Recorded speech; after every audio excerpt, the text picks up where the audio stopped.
Hi, my name is Monica. I am a college student from Polytechnic of Ministry of Health Jakarta. Today we are talking about how you document the history part of it. Now we are talking about the remainder, the physical, the assessment, and the plan. We already talked about the importance of clarity and accuracy, and this holds true for the physical exam part as well. So usually what good to do is give at least the space of line between the history and then the physical, and then the physical also is the on exam, and you can write on exam or OE. And then OE. It's pretty obvious, or your care brief is for physical, it could also be over objective. So if it is omission in history, in physical, or another major write-up such as you are doing a consult at the bedside in the ICU, are you doing a post-op consult, some sort of massive assessment that detailed vitals are gonna be important. They are called that because they are vital. Vital. So your vital, you're gonna what a flag, so heart rise, and BP, rest rise, and O2 sets, and don't forget the temperature. And so ultra set, I guess, is not one of the three rare four classic vitals, but O2 to set is really critical, and the one who just included here as well. Now again, if this is an inpatient or you're a mini form emergent kind of things, it's good to just give the numbers. It's got to really test apart if there is any detail that you need. So you will notice that I keep saying the details are important. But we say somebody's got a heart rate of 82.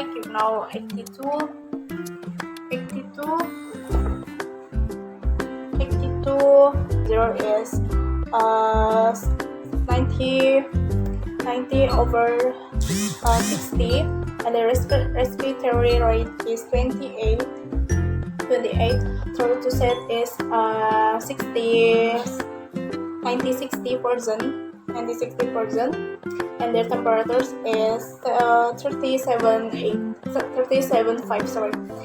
No matter what condition they have, they are breathing a bit fast. If they are an adult, but this doesn't look that bad. But what if the only reason they got a heart rate of 82 is because they are on inotropes.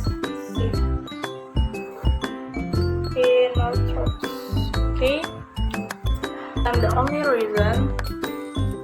reason they are on the blood pressure, that they have got a decent blood pressure, is because there are 9 of troops, or maybe the heart rate is that good because they are pets.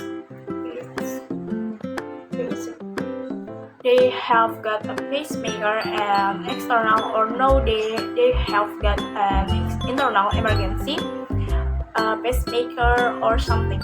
A lot of the respiratory rate and no to SAS, only 96% because they are 1 per liter of oxygen via nasal probe, or they are 1 fraction of inspired oxygen of 100% drug. So what I would recommend that you do is that get into the habit. In fact, I haven't done emergency medicine in 8 years now. As I was writing this, I still had trouble. For the video sufferings not doing this way.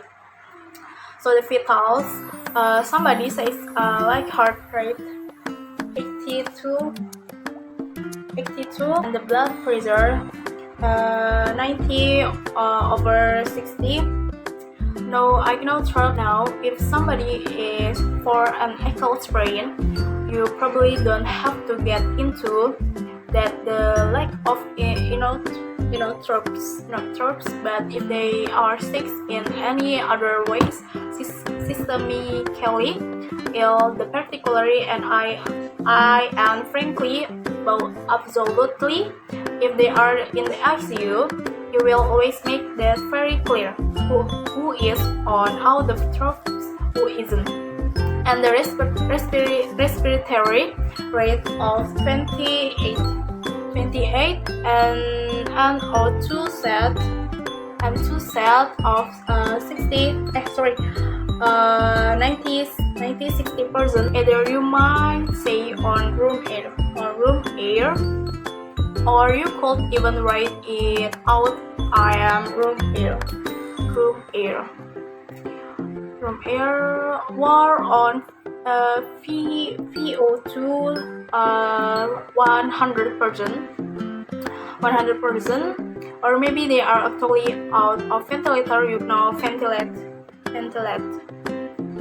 Ventilate, and you could write the setting, and so these things are so dependent upon this other context. That is important to say for anybody who is got any kind of systemic diseases, and of course you can put your temperature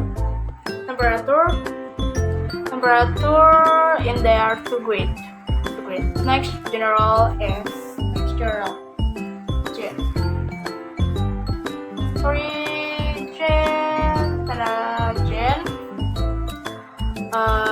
And this any yet is bad. That is bad.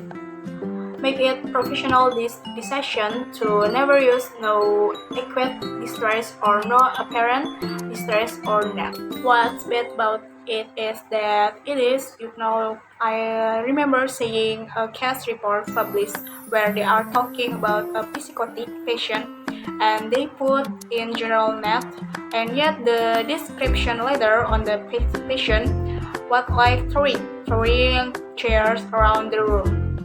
Clearly, the patient was too stressed. It was just a habit that I guess people get into net. No, instead, what you should do is for every patient, write what they look like. So if this is a child who is in because they are not drinking well, write what you see before you go into the bedside, look across the room, and then you know what do you see, and you might say, so it is a child happily playing with blocks. And if you write, then you know the child is not probably horribly ill, or if instead the journaling description, because what you saw was child lying quietly on his side, lightless, doesn't mind when blood drawn. Either this is the most incredibly stage 5 years old kind, every or more likely this child is horribly ill. In fact, this is pretty much the definition or medical lethargy. When a child is so sick, they don't care when you stab them with a sharp metal object. Writing this is critical so people know what the child or the person in front of you look like. Now, if they were febrile, they came in, then they got some antipyretics, maybe the temperature calms down, and then they start looking well, great, or whatever. You can always update things and so on. But getting that generally description is gonna be really important. And from then on, you just go, don't trust the system. So you can do it different ways. I have to say most of my colleagues says it's easy to just go for the hit down or so the head and neck exam, so the respiratory exam, reps, cardiovascular exam, OVS, and so on all the way down, and then like GNS exam. GNS is sort of separate from a head, and actually you would include cranial nerve cells. Here you would include power, tone, sensation, all those other things here as well. And try to keep everything lined up nicely. You get some nice headings to make it all clear, and you put down and your physical findings in the appropriate. And then at the very bottom underneath the physical exam, you are gonna have your assessment. So it might be like, what the things going on so right, middle lobe pneumonia, EML pneumonia, and I'm sorry, just before the assessment, if you have any findings, any investigation or infects,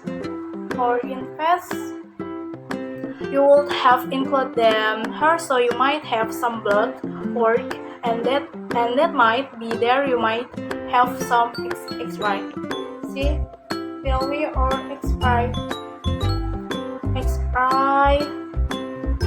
report, and so on. Any investigation will be there, and then your assessment, you diagnose what going on. If you are not sure, you can always put, if you need to know query pneumonia. If you are not sure, and sometimes people might have it like a symptom, but you don't know what it is. So, pneumonia. So it could be like hypotension, NED, and you just don't know, or chest pain mighty, and then you are playing, and your plan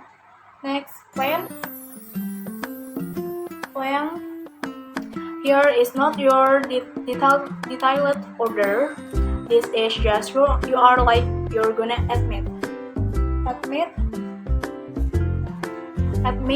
Let's say you are gonna treat for pneumonia.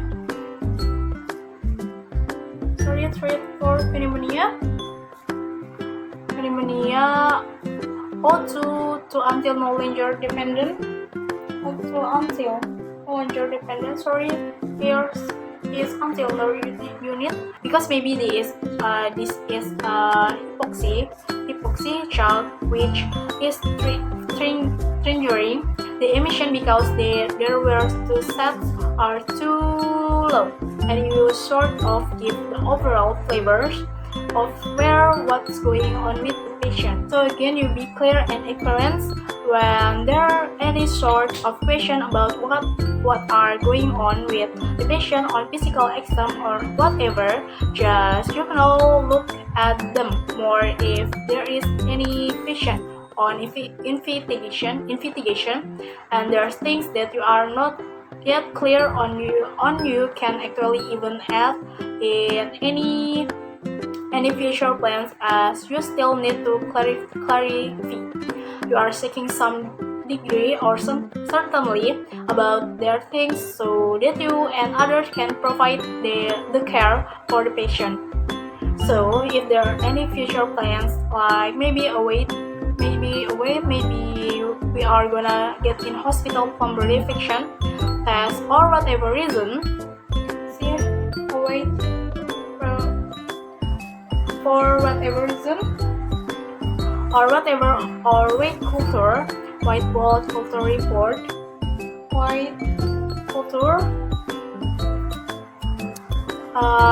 whatever. So you can put some painting tests and so on in general. So be clear, be accurate, lay out your note in a way so that other people can easily find the information about this patient and put things in a nice clear format.